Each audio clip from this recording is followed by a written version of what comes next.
O Grêmio será fortemente penalizado por causa das cenas do último fim de semana, da violência de parte de seus torcedores. Não tenham dúvida. Invadiram o campo, chutaram tudo que apareceu pela frente, até equipamento da televisão, microfone. Inclusive o equipamento do VAR foi derrubado, tombado, depredado. Aliás, uma imagem emblemática, aquele aparelho do VAR lá, aquela cabine caída no chão de cabeça para baixo, destruída. Sim, porque o VAR foi criado exatamente para acabar com os lances duvidosos que, por serem duvidosos, geravam polêmica, discussão, briga entre torcedores. Mas o que a gente está vendo é que mesmo com o VAR, tudo isso continua acontecendo. E foi o que ocorreu ontem, naquele pênalti que beneficiou o Palmeiras. Eu não vou discutir o lance aqui. O Palmeiras virou o jogo, estava perdendo, acabou ganhando 3-1. E o pênalti, obviamente, que teve a sua importância. Mas nada justifica a violência dos torcedores. Os torcedores acharem que o árbitro está roubando para o Palmeiras, na nossa casa. Teve um outro jogo que aconteceu no sábado, também pela Série A, lá em Caxias do Sul. O jogador do Juventude nitidamente desviou a trajetória da bola que ia para o gol com o braço. Não precisava nem do VAR, tá? Porque só tinha o jogador do Juventude entre a bola que ia para o gol e o gol. Então a bola iria entrar. Mas o jogador do Juventude encostou com o braço na bola e a bola foi pela linha de fundo. Mesmo assim, o juiz foi ver o lance no VAR.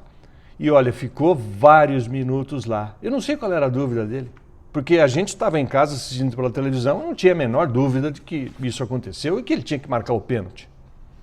Só que ele olhou de novo, revisou e ficou com mais dúvida ainda. Aí, para espanto geral de quem estava assistindo, ele não marcou o pênalti. Não marcou nada. Segue o jogo. Mas lá em Caxias do Sul, os torcedores não reclamaram. Primeiro porque eles são civilizados.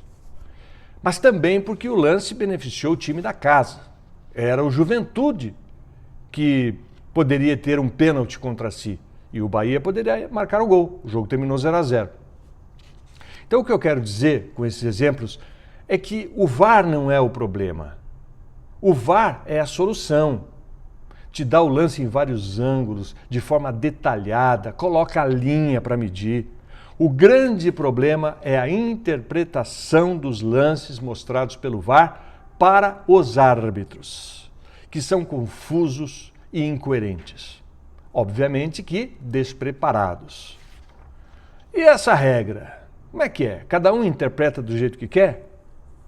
Mas voltando aos fatos lamentáveis do jogo Grêmio 1, Palmeiras 3, teve de tudo, né?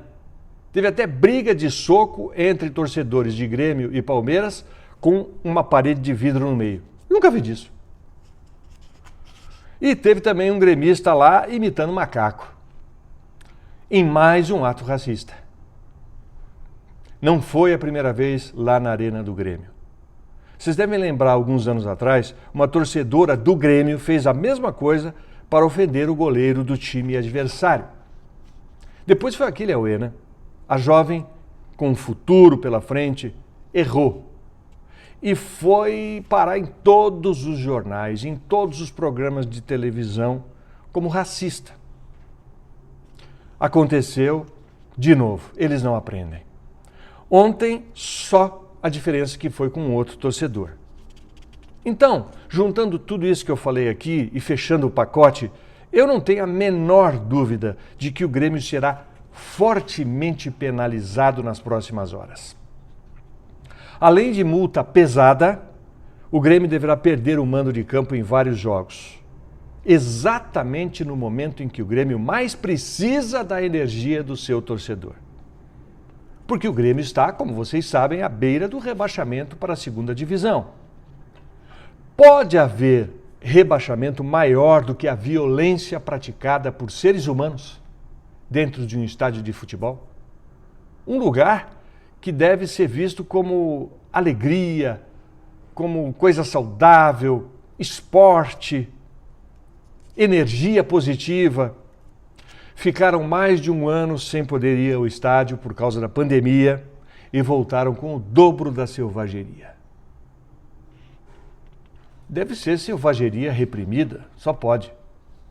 Se o fechamento dos estádios por causa da pandemia não foi suficiente para acalmar os ânimos, os corações desse bando, não só lá em Porto Alegre, mas em outros lugares também, eu não sei mais o que pode ser feito.